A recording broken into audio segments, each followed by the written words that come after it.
I came to Cork late 70s. I actually arrived on the Inishfallen, and it came all the way down to past Blackrock Castle, right into the centre of Cork. So, it was beautiful introduction to Cork. And then when I actually got into Cork, I found it a mixed bag.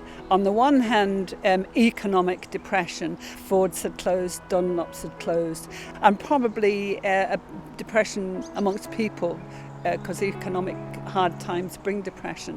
On the other hand, the first people I met invited me to a wedding.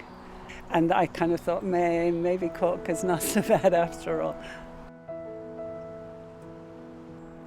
I applied for a job with Cork Simon. I had been working previously in England with Shelter, which was a national campaign for homeless people. So I was very used to campaigning strongly. I took on the role of administrator. I was very keen from the word go for it to be a campaigning role, because homelessness needs change, it needs action, it needs people hearing about what is happening, listening to individual stories, but also looking at the overall situation.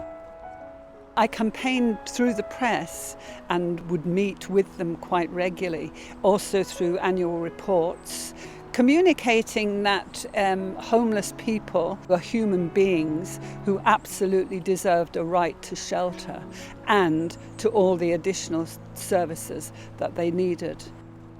The methods that we would be using would be saying, this is what you spend on building prisons. And this is what you give to the homeless in Cork. And this is a homeless person, and this is his life story, and doesn't he deserve better? So I was kind of very keen not just to blast out statistics, but to put them in a context of people. Cork Simon was a time in my life that was a happy time.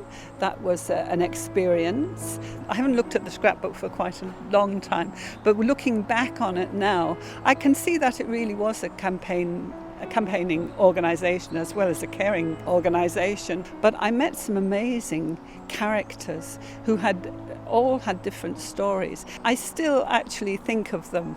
I don't see many of them around the streets now, but that really impacted on me, and it taught me maybe to listen more closely to people and not to sort of see them as a bland group all the same.